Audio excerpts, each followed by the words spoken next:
She woke screaming his name. 3 months since her husband's death, and still Naomi clawed at empty air beside her.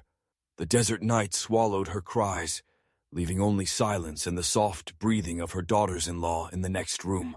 What happens to a woman's faith when God takes everything?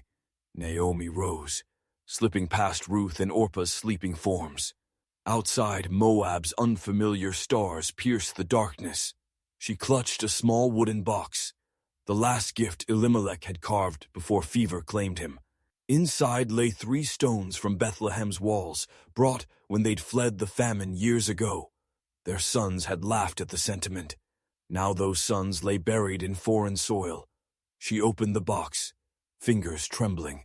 The stones caught moonlight as she lifted them. 10 years in this cursed land. 10 years of exile. For what? To lose everything? Naomi hurled the first stone into the darkness. For Elimelech, she whispered.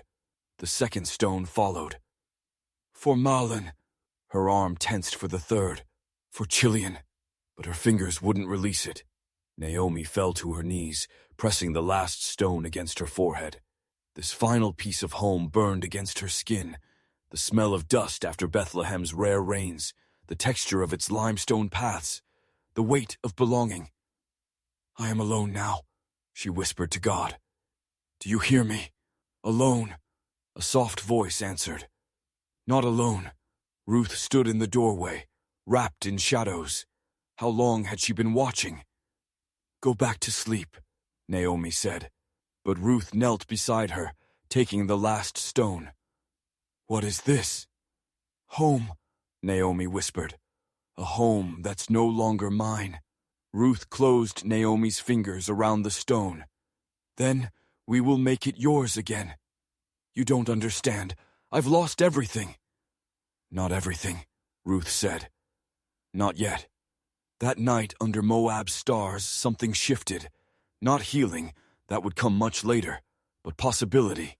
As they returned to their beds, Naomi slipped the final stone back into its box. She wouldn't discard this last piece of herself. 3 days later, they began packing for Bethlehem.